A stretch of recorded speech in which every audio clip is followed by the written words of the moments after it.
Hit the intro.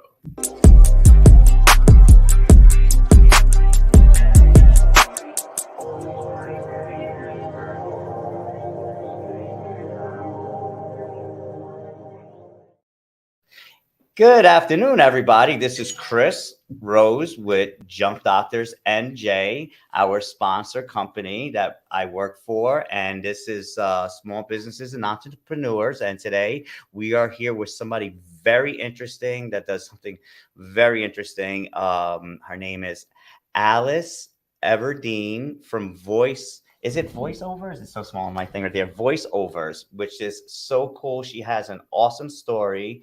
Alice, you're from New Jersey. Tell us a little bit about your company. You are a small entrepreneur, just like all of us, and everybody that's part of our entrepreneurs, a small business group. How long have you been part of the group, actually?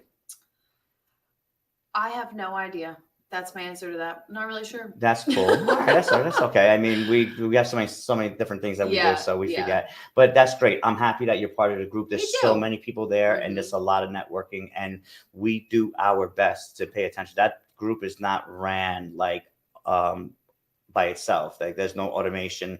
We do it like we take our time to go out of our way and wrangle everybody up and whoever's interested in doing things and networking. And so we do a lot of work on that. So I'm happy that you're part of that, and I hope it assists you somewhere down the road and you meet people on there. We're up to like over 30,000 people on there, so that's really cool. It's really cool because people are entrepreneurs. They want to be their own boss, and they're doing it out there. So tell us about your business. I'm really interested. I heard some of it you told me about, but I want to leave it for the episode and for you to tell everybody. So I am a voice actress, which means I record voiceovers for companies, whether it's e-learning projects, phone recordings, commercials for TV or radio. There's also the whole other realm of movie trailers. There's movie dubbing.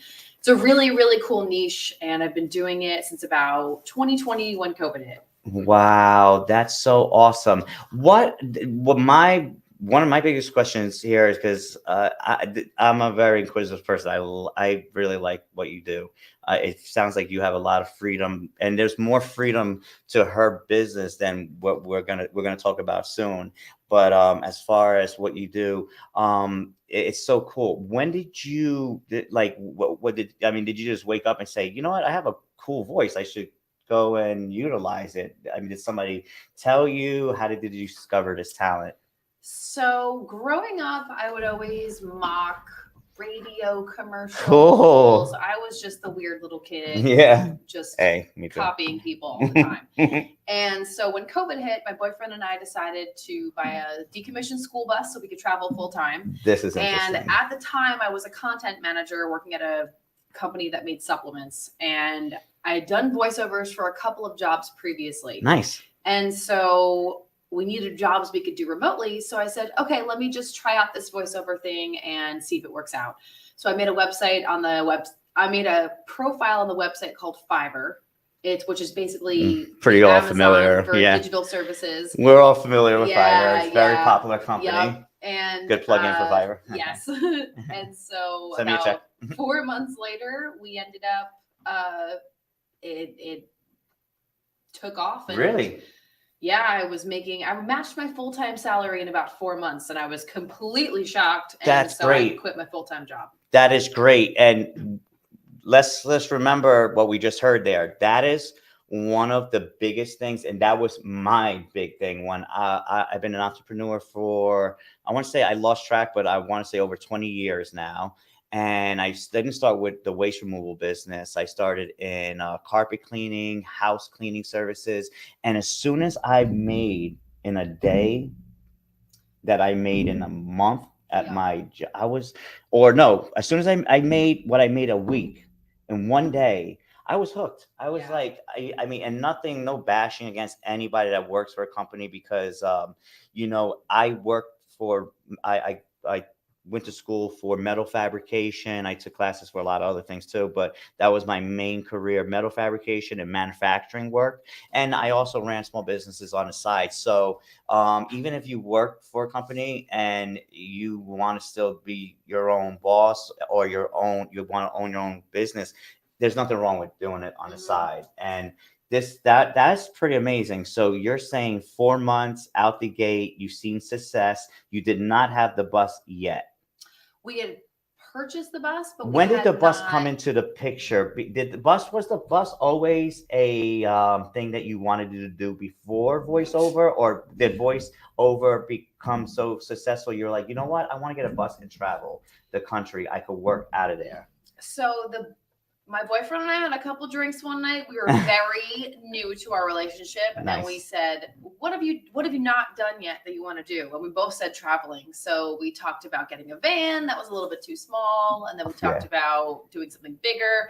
And so we settled on a bus. And so a couple days later, we're both really impulsive people. Now, what kind of bus is this? It's a 30-foot 2006 or 2007 International. So it's a school bus. Regular yellow school bus that you see on the side of the road. You guys took all the seats out. We took all the seats. Oh my, it's gorgeous. I can imagine. Look it up on Instagram. It's Life's Too Short Bus, and it's gorgeous. It's Could a you say that cabin on again? wheels. Life's Too Short Bus. Life Too Short Bus. I love it. Life's Too Short Bus, and it's gorgeous. But when we bought the bus, we spent about 2 years converting it. Yeah. And so within that 2 years, we said, okay, we need jobs we can take on the road. Mm-hmm. And so voiceover took off, and we decided to incorporate a little studio into the bus build, and I'm able to travel remotely. That's work great. remotely while I travel. And you have, I'm sure you have your mics. I mean, is your studio in the actual footage of your bus? Yeah. That's so cool. Are you even considering making maybe like a small like YouTube reality show of this lifestyle? We've made a couple videos, but it takes so much time to shoot and edit. We would love to. And we hope we are going to make more videos and stuff. We actually just posted our first YouTube video like a few days ago. So we're getting there. We did a little bus tour. I think that you would do very well. I mean, you got the voice, but what I really am intrigued, and there's so many people that live through other people's dreams on YouTube, because I watched this thing. It's called Van Life. I don't know how I got into it. It was like 3 a.m. I was still awake. I'm all on my YouTube, and I'm just seeing all these different videos. Some of them are very good. And I came across not your video, but somebody with the same thing. They had gotten like this international bus that was, and they renovated this bathrooms, living rooms, and it's like an apartment on wheels. That's what we call it, our apartment on wheels. And, I mean, you can't really beat it. I mean, you have to do different things. Obviously, you have to get water. I'm sure you have a tank in there. Mm-hmm. There's all types of, and this has actually grew into an industry because you go online, you could buy actual equipment for this specific lifestyle. Yeah, there's been a lot of new products made, especially during COVID. So many people couldn't go on vacation anymore, or trapped in their houses and said, this kind of sucks. And so does being an adult. Let's convert. So many people bought buses, bought vans, and just said to hell with this. Wow. I wish I was one of those persons, man, because I travel with my son. Sometimes we'll go to a city, but like something close by, and it will get away, but it's very difficult, as far as now catching up after COVID and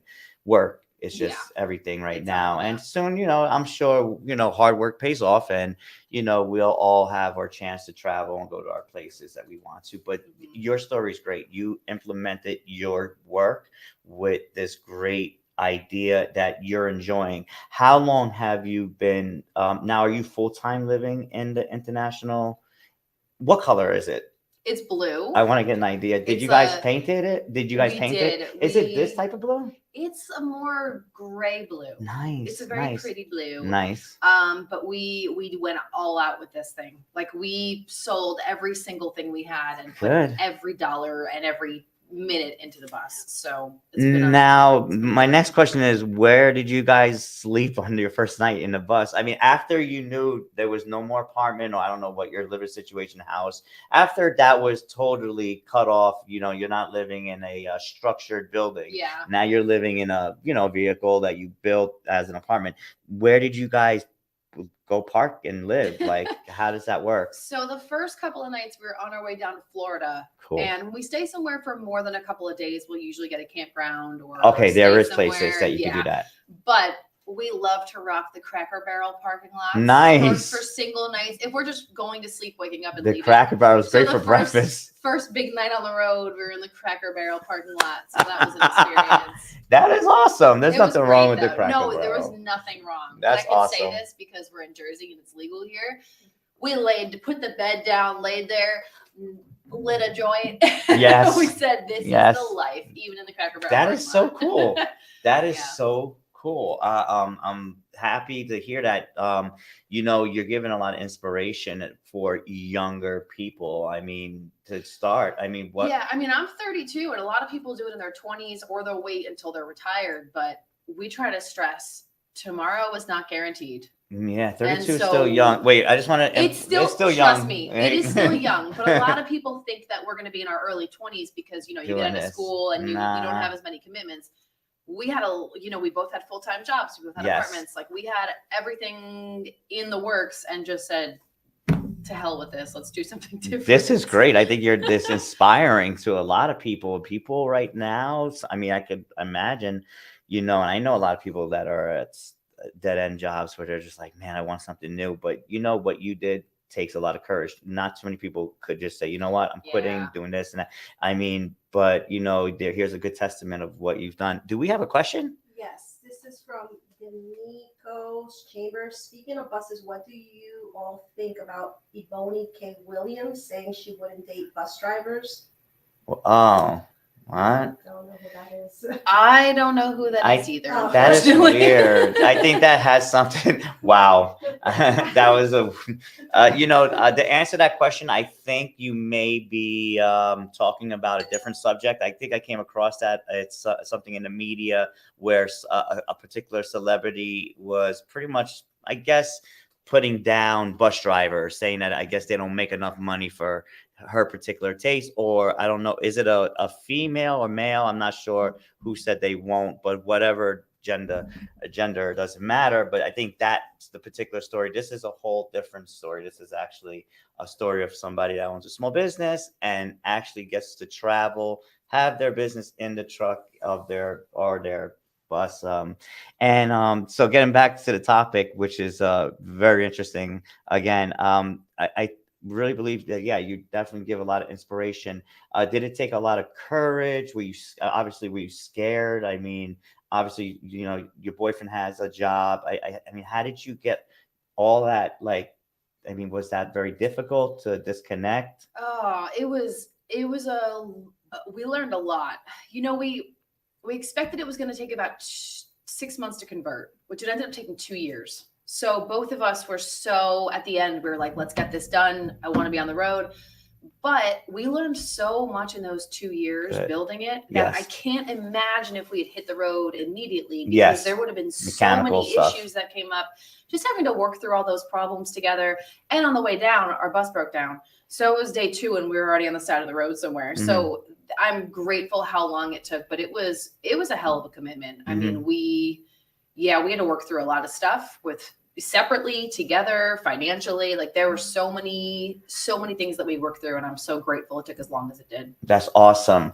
And you're an original, you're born in New Jersey, and now that you've been to a lot of other states in your bus, you've seen a lot of other states. I mean, it gives you a chance to say, you know what, maybe I may want to settle down somewhere else in the United States. I mean, that's another aspect, I guess, of traveling the country. Yeah. What state have you been through? And I hate to turn this just into, your bus, but what state was your favorite state?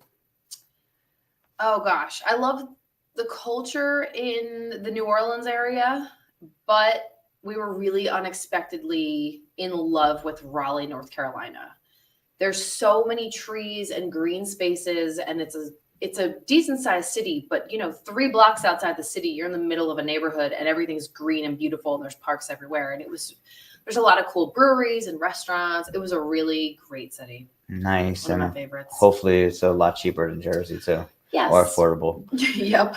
All right. So getting back to what you do for a living that helps you pay for and finance for what you're doing. So how long have you been doing voiceovers? So I started doing voiceovers in 2020. About when COVID hit on my own. And I've also picked up a couple, before we got on this, we talked about AI and how it's coming. And because of that, I picked up other things in that realm. So I do user generated content, which is videos that are filmed, of super casual, informal videos for companies. I also do website design on the side. I do all sorts of stuff. That's great. My bread and butter is voiceover. I love it. It's great. And that's good that you're implementing a lot of other things also. I mean, there's nothing wrong with that at all. I believe that that's where we're going digital. I mean, Junk Doctors NJ, we're paperless. We don't use any paper. And what we do, we deal with a lot of receipts and O&D forms, which is something that's used for dumping the garbage at landfills. And we have a system that uploads. So, I mean, technology is here. It's not going anywhere. Hopefully they could figure out how to regulate some of this stuff, because obviously, I mean, you're in the voice-over business. I mean, somebody could literally take your voice now. Yeah. And that's scary. And it has happened. And it happened to celebrities already, and they're suing because, I mean, I heard or I read an article of a celebrity that's a very popular hip hop artist. They actually made a song, and people actually thought that this was this person, and the song actually did very well. Yeah. And that person now wants, royalties. How would you feel if somebody said, Alice, we love your voice. Could we use it? And it turned into paying you royalties. I mean, would that be fair? So that's a very hot button debate in the voiceover community, because in one way you are putting people out of work by accepting these jobs, but in another way, that's the way everything's going. And a lot of people do get crazy royalty checks from those. They're getting 50 grand a year for just allowing them to use their voice, just for recording a few things. So I think it would depend on the usage and how long it's being run and where it's being used. I try to not take on projects that I don't agree with ethically or morally. Yeah, that would be in your contract, I guess. Yeah, and especially how long it would be used for. So I think it would be really circumstantial for me. Yeah, I believe that,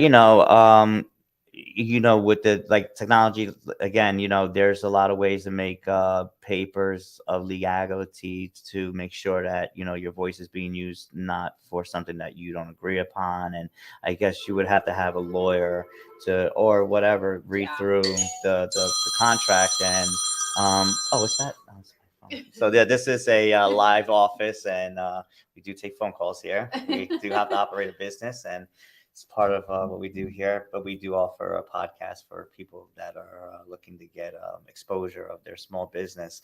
That's what I was thinking. I mean, there's no stopping this. Even a lot of people are freaking out, like, this is going to do this and that. You have people in that realm of technology that are developers of this technology that are actually saying we need to stop it now until there's regulatory laws. And I'm not a huge fan of too much regulation, but there should be regulation. It's something that major. I mean, again, like what I do is super regulated.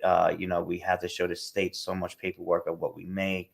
The waste removal business in New Jersey has a reputation of its own, so they because there's so much corruption back in the 80s and, through the 90s, they put so much regulation. It's almost so difficult just to get an application, just to, transfer solid waste, which what we do, but we actually clean out people's houses that are hoarders, house clean outs, people that are, a real estate.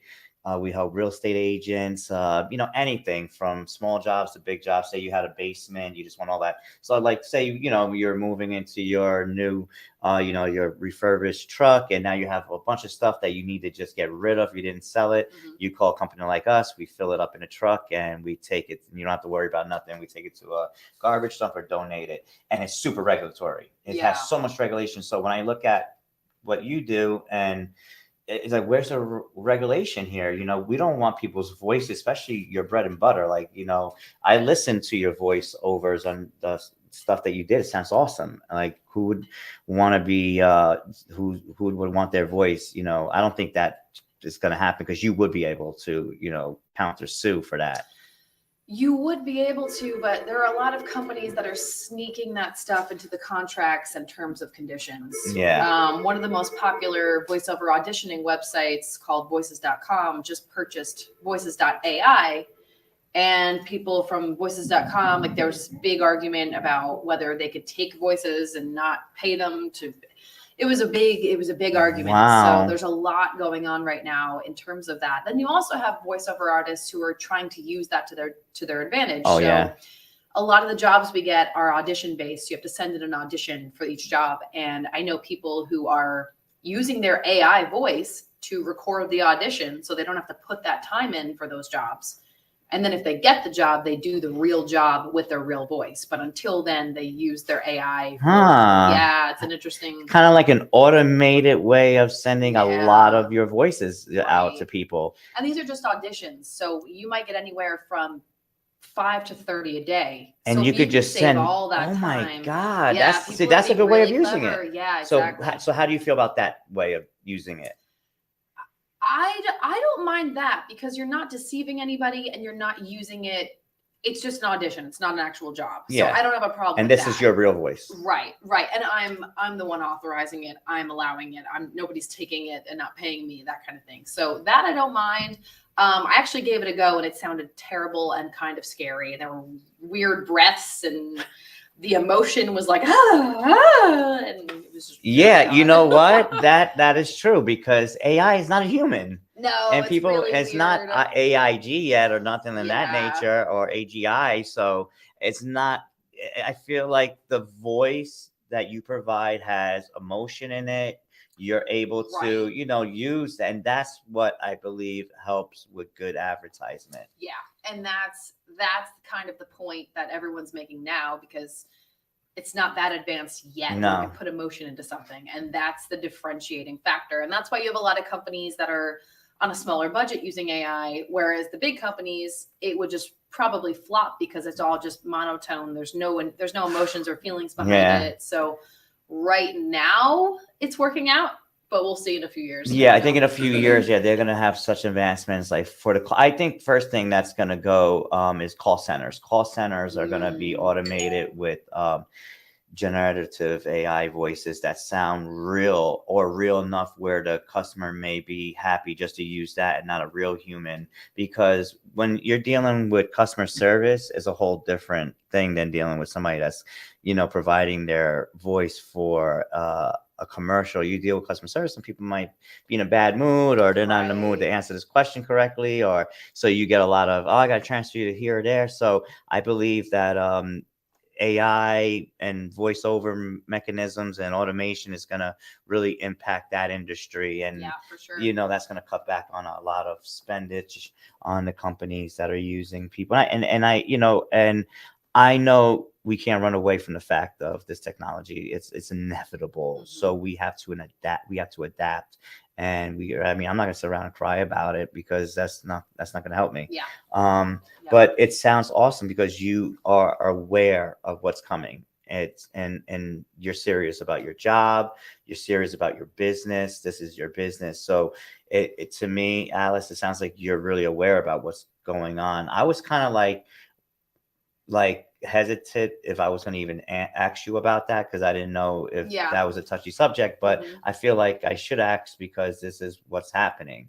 And your answer is wonderful because I do listen to a lot of these voices, and you're right. They're like, you could tell like something's missing. There's some roboticness to it. And if I wanted you to voice over one of my videos, one of my edit commercials, and we have many of them, I would want a real voice. Yeah. Somebody that is enthusiastic, convincing, and just nice on the ears. I don't think we want, raspy voices or, glitchy voices just yet. But that's great that you're handling it in that, perspective. And so what do you see yourself in the future? Like, where do you see like 5 years from now? Like, where do you want to grow this? I have no idea. You just doing? No, I'm just floating. That question, my life has changed in so many ways because I've taken new opportunities as they've come up. And my 5-year plan never became my 5-year plan because there was always exciting opportunities that came up along the way. So I've kind of just let go of the plan for long term. I'm just going to go with what feels good. I'm going to keep growing my business and Nice. trying new things out and see where it goes. Yeah, I think that's what I think we all do. Yeah. Yeah. That's pretty much sounds like the same thing that everybody's doing when they're growing their business, you know. And you said you have like a few years, so you're relatively new. Mhm. So this is going to grow to wherever you want to grow it to. The only downside of voiceover is, you know, with most companies, you can outsource work, you can grow your team. For me, there's only one person with my voice, so I can't hire somebody else. You know, it's very difficult in that way. But I can outsource certain things like my audio editing or my marketing efforts and stuff like that. Or So- what about, have you ever gotten like for small businesses like me, Junk Doctors NJ gets in touch with Voiceover. Hi, Alice. This is Chris from Junk Doctors NJ. I have this video. I want you to come up with a concept. I might even write a script for you. Or give you some power phrases. And would you be able to look at the video and then look at somebody's script and then utilize that script and make your own thing for that voiceover video? Like I send you a video of my guys cleaning out stuff, and it's like a barrage video of them cleaning out, and then you have and you say, you know, would you, and I said, this is what I want you to say in so many words, or would you be able to do something like that? Yeah, I do. Part of, before I talked about expanding services, part of that is I did a lot of writing for a long time. So I also offer script writing. Some people don't do that, but I always enjoy, I also have a video production background. So I'm able to incorporate my video production, my script writing, and my voiceover stuff and kind of put it all together with that. So it is a nice way to expand my services and be able to offer clients something a little bit different than the normal. That's great. So you're pretty much saying, like, so sometimes people send you the video, so you don't have to do like the voiceover right there and then. They'll send you what you need to work on. You do the voiceover and you send it back to them. Yeah, typically they'll send me a video and they'll say, I want to talk about these points. I'll write the script, send it to them. They get it approved. I come back, I voice it, add a background music track, and then send it off. Oh, so you even add music to it? Yeah, depending unless on they, what they want. Unless, oh, okay. Question? Yes. Hope this is a good one. Voiceover work can be diverse, from commercials to audiobooks to video games. That's what I want to ask. What Audiobooks. types of voiceover projects do you enjoy working on the most, and why? Oh boy, which voiceover projects do I like? I like TV and radio commercials because they're usually fun. They're just more exciting than a lot of other ones. Phone recordings, I could do that in my sleep. Yeah. Like they're very straight to the point. And they mass send that out. So yeah, and I mean, yeah, those I could do. They don't really challenge me in ways that other ones do.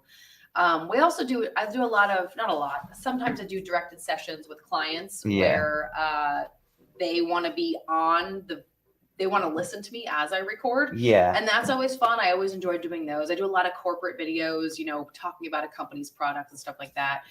Yeah, I would say my favorite's probably TV and radio commercial, just because I could do a little bit more personality in there. Cool. Yeah, I could definitely hear that. What was one of your favorite gigs to do so far that you've been doing voiceover? Anything like that is like real familiar? Oh boy, I think my favorite jobs. I've done a lot of work for really big clients, but they're not necessarily always my favorite because sometimes the more corporate a voiceover is, the less creative freedom you have, if that makes sense. Yes. But I got to do one a couple of months ago for the DC lottery, and it was like a funny holiday spot. And it was, I introed it, and there were two guys talking about, they're arguing at Christmas dinner about whether a bean is a legume or something like that. And that was a lot of fun because you get to put a little personality into it. Cool. Does some companies let you just be creative and let you do your own thing?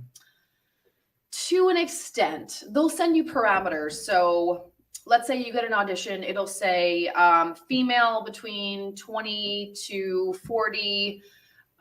We want it to sound charismatic, upbeat, a little excited, or they might even say, you know, I want it to sound like Rashida Jones, or, you know, they'll give specific celebrity examples that they want you to sound like. Really? So you can kind of fine tune a couple of the knobs and play with it a little bit, but usually they want it to sound a certain way. Unless you're doing character work for video games or animation, that you can get really creative with and kind of run with it. But Wow, that's very interesting. Have you Yeah. ever done any game voices? not for any major games. I've done some for smaller games, a couple games on Steam. Wow. Yeah, all sorts of cool stuff. Yeah, voiceover is a really interesting niche. There's such a wide. Nobody pays attention to who's doing Nobody the has voice. any Now we idea. know. Like, Yeah. here's the person that Yeah. does those voices, that Yeah. talks in the background of certain stuff. bill. Yeah. That's awesome. I mean, you're probably one of the most interesting businesses that I've interviewed so far up here. It's a fun cool. job. And it's also one that people can't just go to school for. So No. people find it a little interesting because they're like, how the heck do you get into this? So Yeah. Would there be have you ever would you do also like live voice, like, you know, like introducing somebody? Yeah, so event announcements are a big one as well, or live announcing. They call them the voice of God is Mhm. what they refer to them as. But yeah, if you watch the red carpets or Oscars or any award shows, you'll have the people coming in. A lot of them are pre-recorded for certain events, but if it's something where people are coming in at a very specific time, they'll do a live announcer. Is this like also like you know, you have your voice now? Is it like the same thing in like how celebrities, like, you know, you have a celebrity voice? There's like Allstate, that guy that does Allstate, he has this familiar voice. Yeah. So, you know, is it the same thing in the voice over world where you have voices that are like super popular, and that's where you're aiming to be at? Like, you want to be like A plus, you know, I don't know, how does that work? So there are definitely people, for example, Tara Strong does a ton of animation. You've probably heard her in 30 different cartoons that you had no idea. And they get paid excellent. So this they get is- requested. Those people are there's a few of them that are extremely well known in the voiceover world. People ask for them specifically. Then there's smaller jobs where I'm not going to say smaller like tiny, but not as large jobs where they put out casting calls. And that's where I usually go. I used to have the goal of doing really big names and, you know, doing one for X, Y, and Z company. And Yeah. but now I'm at the point where I'm trying to really just embrace what I've made for myself. Yeah. It's very easy to get caught up in trying to do more and be more and grow more, and you don't even appreciate what you have. Yes. So that used to be a goal of mine, is to just try to get these really big clients. And now, I mean, I'm still getting big clients, but now I'm not pushing as hard because I like what I do. I like how much I'm working. I enjoy my job, and I don't want it to turn into something. You know, at one point I was auditioning for jobs for probably 2 hours a day on top of my regular workload. And it was just too much. I wasn't loving it. Yeah. A lot of the auditions don't ever get listened to, because if you're number 50 in the stack, they'll pick number 2 and you just never get listened So to. it's that competitive. Yeah. So I was on voices.com, which is one of the online casting websites. So companies will say, okay, we need somebody to read this script. We need a male between 50 and 75, and here are the specs for the spot. And they get auditions. But you can have anywhere from 20 to 200 people that audition with you. So it can get really competitive, and it's a little soul crushing at times, because, you know, your booking rate, even the best on that website, which is one of the most popular ones, the best people on the platform were booking 1 in every 35 jobs that they were auditioning to. So you got to think, they got to do a custom sample for each of these, edit them, send them off. So it's a lot of work. So if I can cut down my audition time and still get work and be happy and not stress myself out over, okay, I got to get this name or make this much next year, I'm okay with that. So the more experience you have in this sector of work, the more knowledgeable you are to what jobs to aim for. You know what you're aiming for. Yeah, you kind of figure out your niche and what jobs you get hired for the most. Yeah, because you don't want to waste time. Right. And a lot of people, they won't really know yet. When you first start, you don't know where your voice fits the best. So a lot of that time is spent figuring out what your voice sounds good with. And then after that, people typically start doing self-marketing where they will email the companies directly and try to get work from them versus going through the online casting sites or finding an agent or all that kind of stuff. Do you have an agent? I did have agents. I'm working yes and no. Yeah. Like I don't have signed contracts right now, Sure. but I just, at the end, I kind of just stopped auditioning because it was too much time. Yeah. So I'm cool with having people who say, hey, can you audition for this? Hey, can you audition for this? And you're part of a network for that. Like you're. Yeah, I've had a couple articles written about me and a lot of people Nice. who saw that. That's like your resume. Do you have a resume? How does this work? Like for your voice, like if you want to get a good, like you go to a place or I'm thinking probably totally different than how you do your job. I'm thinking that you're going to like a building, going into a studio, but it's not like that. Not probably quite. because we have Yeah. computers, so we have Zoom. So somebody would talk to you or can contact with you, email you, and they would send you whatever, a PDF or whatever to send this your what is it called, audition to them. That's how it works. Yeah, for the most part. I mean, you can get jobs a few different ways. There are agents who you basically send them your and they get a reel. percentage. They decide to take you on their roster and they send you auditions. There's self-marketing where you reach out to companies directly and try to get jobs. Then there's also online casting websites like voices.com that I told you about. And I think those are probably the main ones. So you don't really go to businesses anymore. And a lot of companies outsource their voiceover work to production houses or agencies or advertising agencies. So you kind of can hit the companies or you can go the marketing or advertising company route. Yeah. And that's awesome. That sounds like, you got it down pat. What can you offer now for our group? People like me, people that are blue collar, construction companies, landscaping companies, engineers that do electrician work. Can you do voiceovers for us?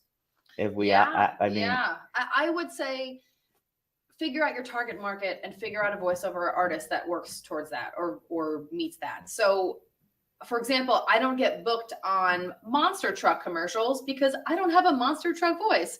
But I do a lot of colleges and universities. I do a lot of veterinarian clinics. I do a lot of dental offices, banks, all that kind of stuff. So there is a place to reach out and say, hey, I want to get a voiceover for my commercial that I'm making.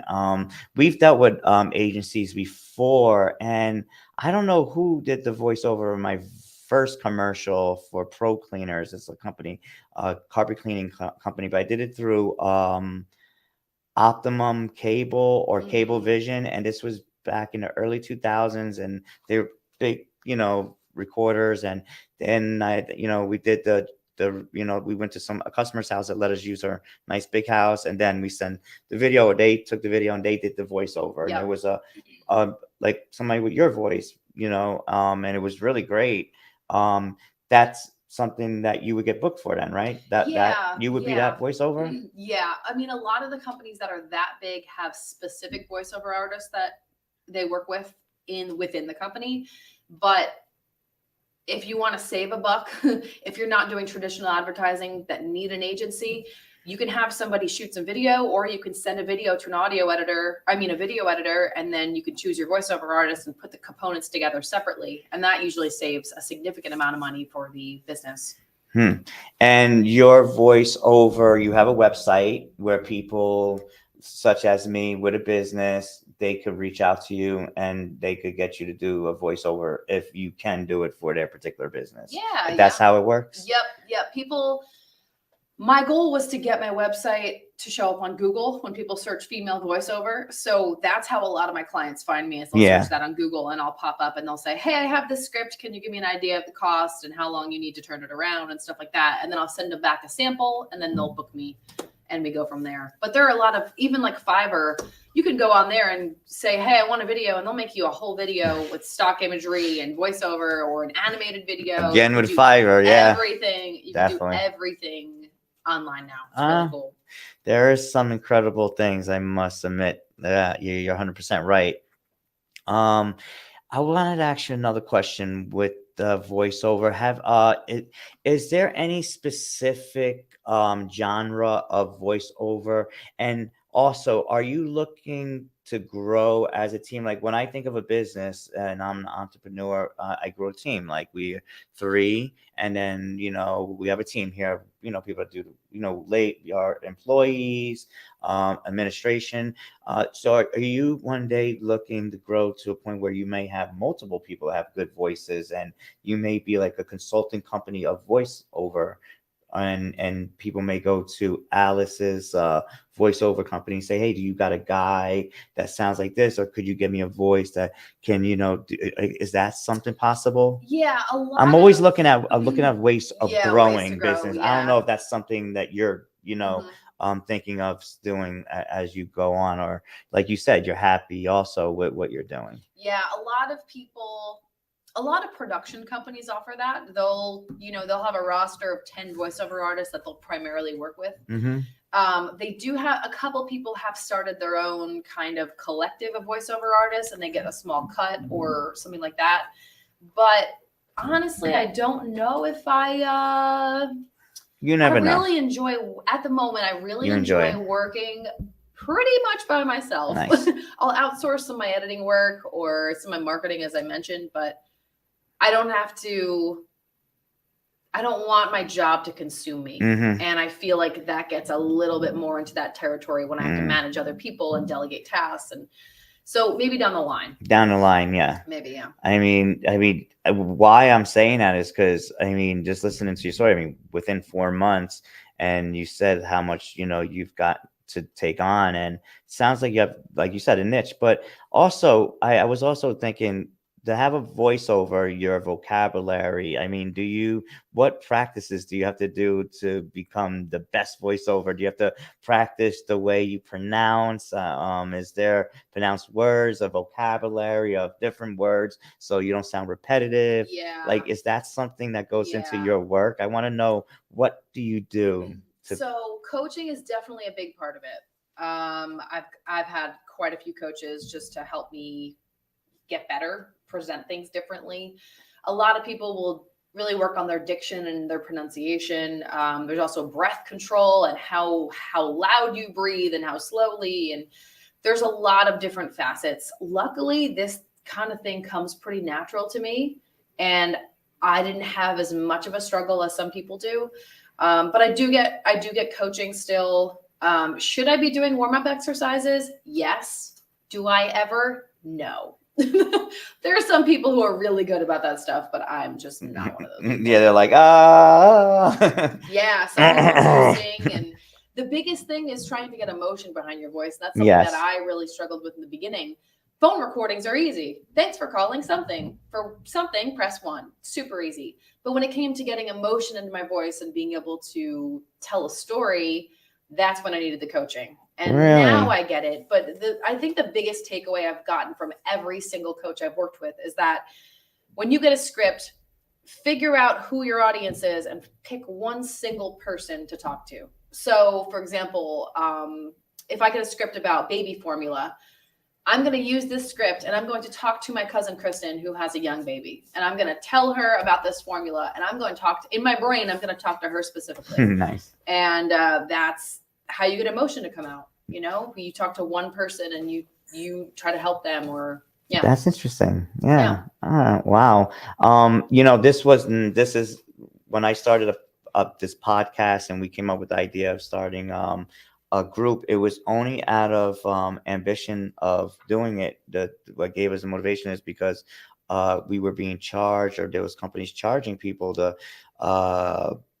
showcase their business or some business. And I understand they have to run their own business, but the quality of the cameras and the lighting, it wasn't good. And they were charging like $600. So I came up with this idea. We all came up with this idea here, is to format a group where people could come up and introduce their company. And this is Alice. She does voiceovers, and this has been by far one of the most interesting careers. And the there's probably a lot of people that may see this and actually be motivated to get into something like this or something in that realm of business. But it was great having you up here. Is there anything that you would like to tell anybody on the group that that you can do, or promote your business as much as you want, plug it in? And Yeah, I do.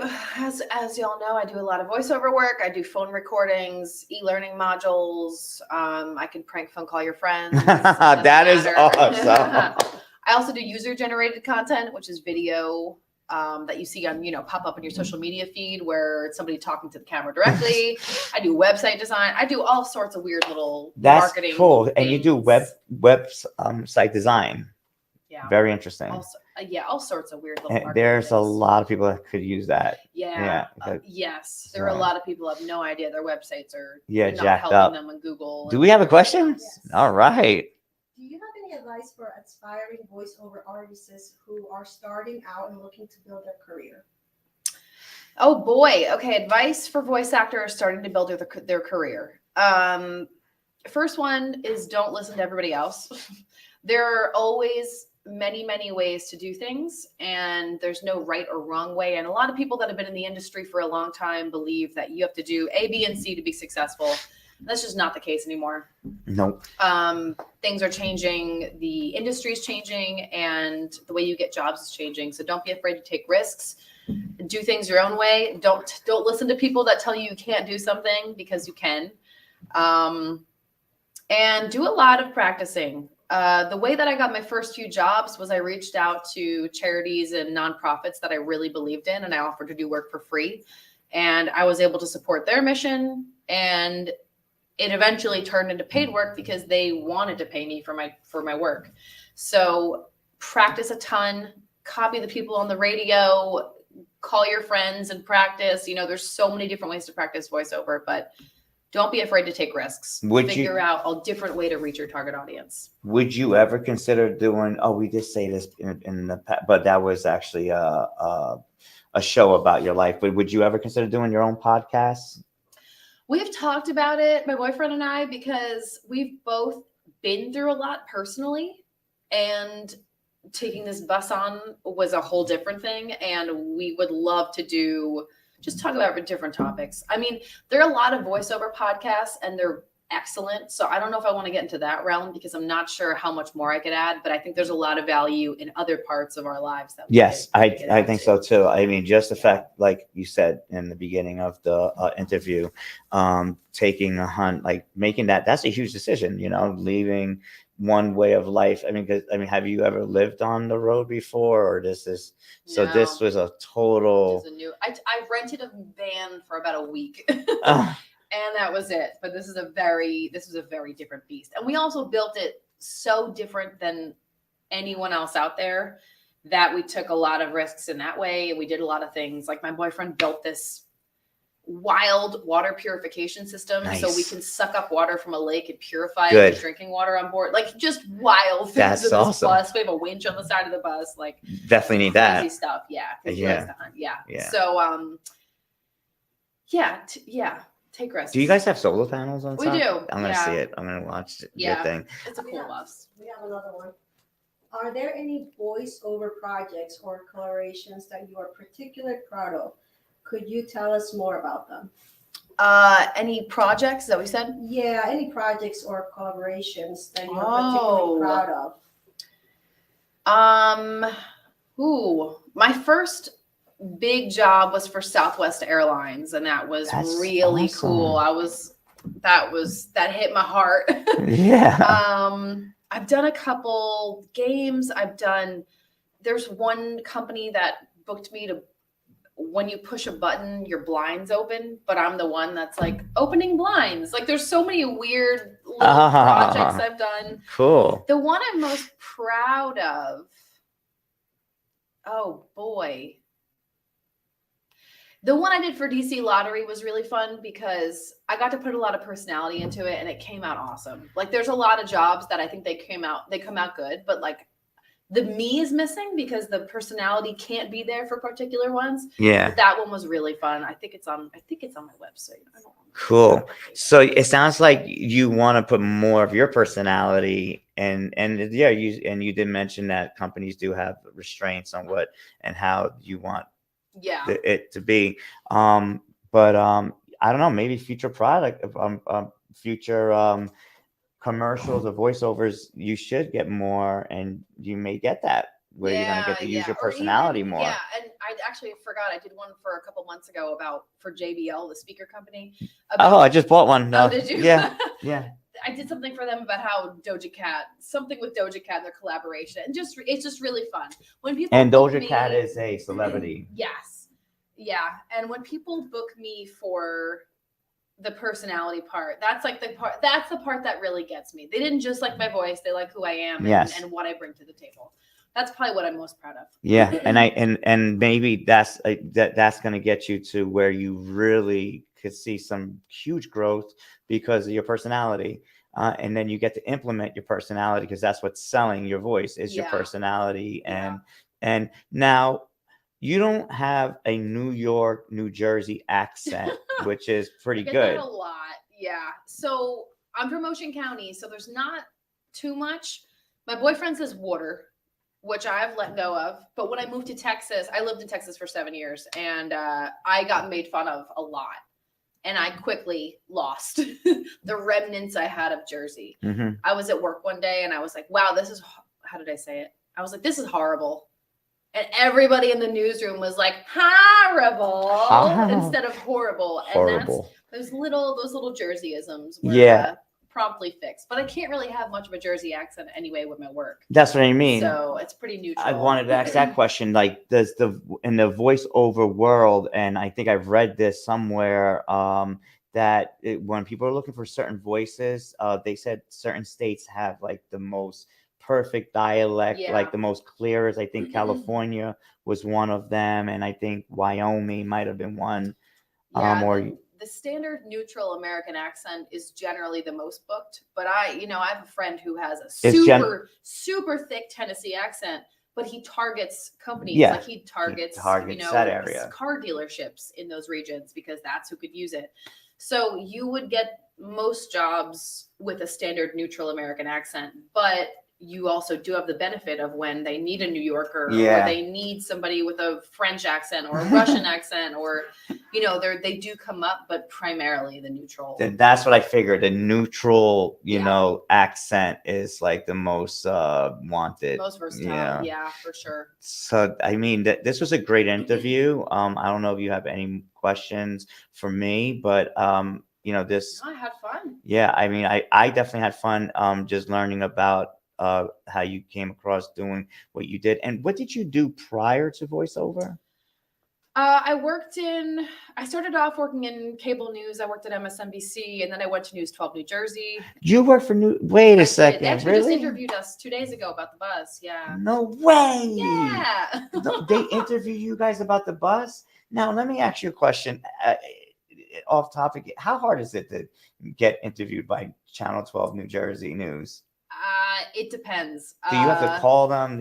I worked on the assignment desk, so I was the one getting these pitches. No, I didn't have a contact. I knew what worked. I knew what I looked for in the emails. Nice. So this was also one of my techniques for marketing. So like I said before, I wanted to try to get my website on the first page of Google. Yes. So one of the ways I did that was by improving my SEO, which is my search engine optimization. It's what goes into my website that tells Google to pull it up. Yeah. So one of the ways you get that is by people searching for you or getting backlinks, which are people linking to you. So I said to myself, how do I get more people to search my name? Let me pitch myself. And I pitched myself to CNBC, and they took the story. So I got 2 features from CNBC. And then when we were coming back to Jersey, I said, okay, how can I pitch myself then? And it was, I think about a week ago was National Bucket List Day. So I wrote him an email. I said, hey, National Bucket List Day is coming up. Do you have any interest in doing the story? And we didn't do it for Bucket List, but they were like, yeah, cool. And I mentioned that I used to work there and then I'm traveling full time. And so is it easy? Yes and no. You have to know, you always have to put a newsy spin on it. So for example, if I'm going to go pitch myself to, let's say I want to do Business Insider, I would say, okay, a recession's coming up. How can I talk about my job or be an authority on this topic with something that's relevant to them? So how to recession-proof your job, how to pick up side gigs with an upcoming recession. There's lots of different ways you can spin angles to make yourself an authority or just offer a really unique spin on things that people don't usually do. Very interesting. That really was really cool. Good marketing technique. And you worked for Channel 12 News. That's like the first channel that comes up on your Optimum box. Yeah. But I remember using that company, which was called Cablevision here in Morris County, which is Optimum. Yep. And yeah, that's who we did a commercial with. I don't know what year you worked with them, but did you know any of the anchors or the? Yeah, I was a writer and I worked on the assignment desk. So I would pick what stories we covered and send crews to them and all that kind of stuff. And you're talking about the New Jersey News up North Jersey, right? They're in Edison. They're in Edison. Yeah, they are. Yeah. Yeah, that's interesting. So you have a background in editing and journalism. Yeah. This sounds like a perfect business It's for you. great. It's And I'm great. happy that you found something that you enjoy. It's freedom. Anybody that's considering, starting your own small business, I'm sure Alice could even say the same thing. It may look like it's easy from the outside. It isn't easy. Hell no. It's a hustle, but it does pay off. Yeah, I thought when I was getting into this that I was just going to be a voice actor. Then I started doing marketing and bookkeeping and HR, dealing with clients, and it quickly became taxes. Oh gosh, there's just so many different facets that you don't know until it's too late or you did it wrong or it's a hustle. The bigger you get, it seems like the more you have to, pay or whatnot. But at the end of the day, that's what comes along with this. It's not like you're programmed, you have a job you go to, you get that check at the end of the week. Some people like that, they're content, they have very good paying jobs.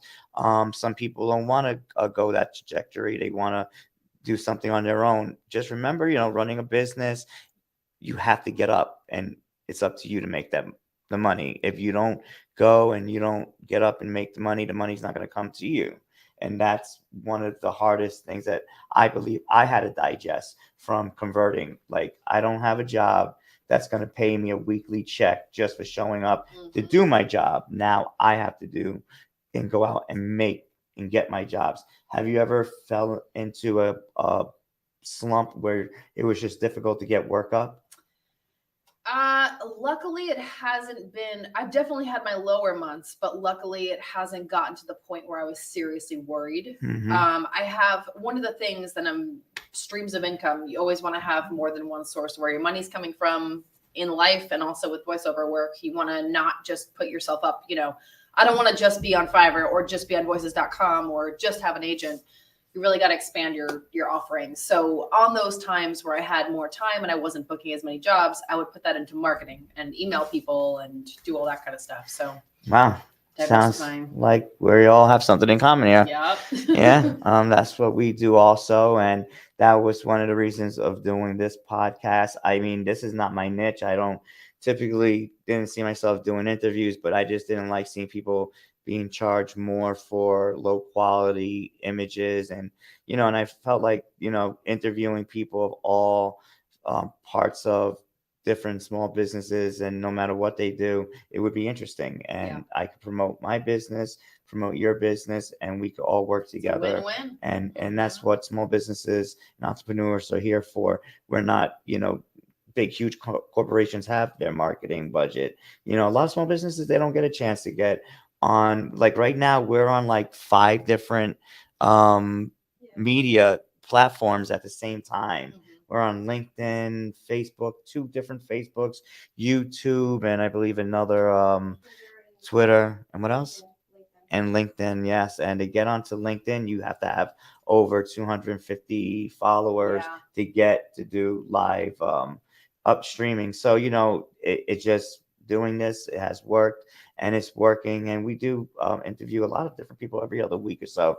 And I'm so happy for you to come up and get to showcase what you do. And I'm hoping that people get something from this interview, something as what Allison did was very, I would say brave. You and your boyfriend just Yeah. deciding to do this on on a just out of nowhere, pretty much, right? Yeah. We call it the F it move. The F it move. Like, we were just like, F it. And I'm happy it worked out for you guys, and it's working out. And Yeah. that's but it didn't work out easy. It worked from doing hard work. Like Alice has said she said she wanted to do it in 6 months, the renovation of the truck. It took 2 years.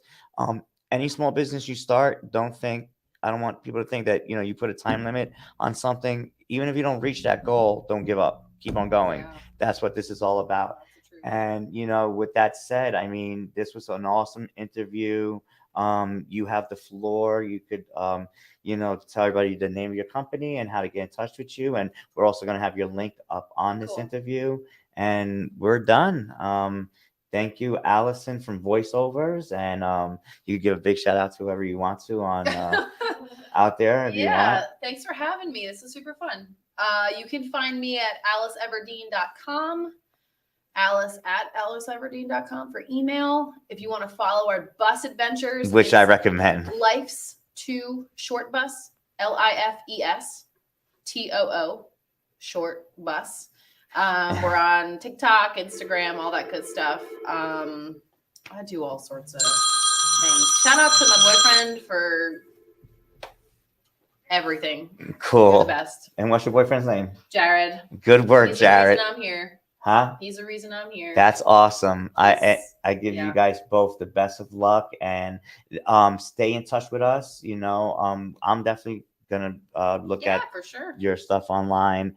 And thank you again. Yeah, thank you for showing this is up. super fun. And always come up whenever you want. Explore North Jersey. Yeah, that's a lot. The North Jersey is this is probably the best time. What time is it now? It is after rush hour. Oh yeah, so this is the best time. Yep. So as Alice goes to explore North Jersey, we are here. Junk Doctors NJ, small junk removal company that does any job from small to big. We do hoarding, house clean outs, real estate.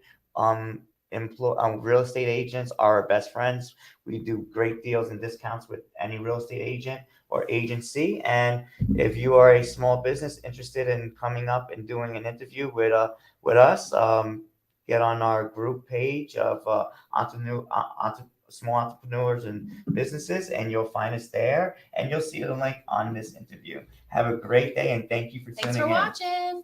Bye.